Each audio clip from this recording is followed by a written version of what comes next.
मुताबिक संविधान लागू होने के बाद हमारा देश भारत एक गणतंत्र देश बन गया। आज इसी ऐतिहासिक और शुभ दिन की 75वीं सालगिरह है। इस शुभ घड़ी पर मैं आप सभी को, देश और विदेश में रहने वाले सभी भारत के लोगों को हार्दिक बधाई देता हूं। आज हर नागरिक को भारत की गौरव गाथा पर गर्व का अनुभव होता है। पर झंडा कौन फहराता है?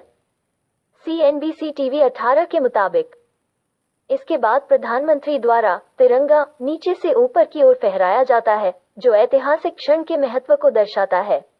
इसके विपरीत गणतंत्र दिवस पर झंडे को पोल के शीर्ष पर बांधा जाता है। राष्ट्रीय ध्वज को राष्ट्रपति द्वारा बिना खींचे फहराया जाता है। 2024 के मुख्य अतिथि कौन है? द इकोनॉमिक टाइम्स के मुताबिक मुख्य अतिथि फ्रांस के राष्ट्रपति इमैनुअल मैक्रोन वैश्विक एकता पर जोर देते हुए उत्सव में शामिल हुए। ये दिन प्रतिष्ठित ध्वज फहराने, मैक्रोन के भव्य स्वागत और भारत की विरासत को प्रदर्शित करने वाली एक जीवंत परेड के साथ शुरू होता है। किसने लिखा था? मिनिस्ट्री ऑफ एक्सटर्नल अफेयर्स के मुताबिक इसकी मसौदा समिति के अध्यक्ष डॉक्टर BR अम्बेडकर को भारतीय संविधान का मुख्य वास्तुकार माना जाता है, जो देश की अद्वितीय सामाजिक, सांस्कृतिक और धार्मिक विविधता को ध्यान में रखते हुए देश को मार्गदर्शन और शासन करने के लिए एक व्यापक और गतिशील ढांचा प्रदान करता है। क्यों मनाया जाता है? नवभारत टाइम्स के मुताबिक हाइलाइट्स नई दिल्ली, 26 जनवरी, वो तारीख जब हमारा भारत में लोकतंत्र ने पहली बार जन्म लिया था, जिसने इससे पहले न जाने कितनी कुर्बानियां देखी, बलिदान और भारत माता के वीर सपूतों तो अपने अमूल्य प्राण न्योछावर करते देखा। इसी दिन हमारा संविधान भी तैयार हुआ था। क्यों मनाया जाता है?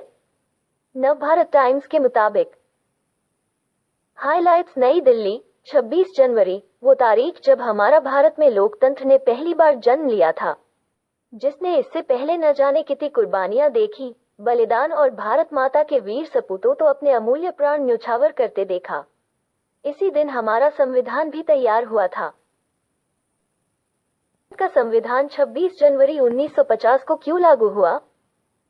हिंदुस्तान हिंदी न्यूज के मुताबिक बताते हैं कि 26 जनवरी 1930 को देश भर में जगह जगह सभाएं आयोजित की गई और लोगों ने स्वतंत्रता प्राप्ति की शपथ ली।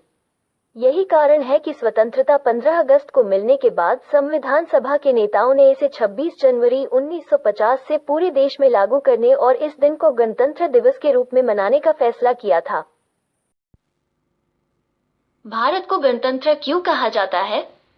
अनअकैडमी के मुताबिक एक गणतंत्र देश वो होता है जहां किसी विशेष राज्य का प्रमुख एक निर्वाचित व्यक्ति होता है, न कि कोई वंशानुगत राजा। भारत को एक गणतंत्र देश के रूप में जाना जाता है क्योंकि भारत की जनता राज्य सरकार के प्रमुख का चुनाव करती है। इसे भारत के संविधान में भी शामिल किया गया है। इस वर्ष भारत 26 जनवरी को अपना 75वां गणतंत्र दिवस मनाने के लिए तैयार है। यह महत्वपूर्ण अवसर 1950 में भारतीय संविधान के अधिनियमन का प्रतीक है, जो देश की संप्रभुता की प्राप्ति का प्रतीक है। किस भाषा में लिखा गया है? बायजूस के मुताबिक भारत का संविधान ये दुनिया का सबसे लंबा लिखित संविधान है। ये हिंदी और अंग्रेजी दोनों भाषाओं में लिखी गई है और इसके लेखक BR अम्बेडकर और BN राव हैं।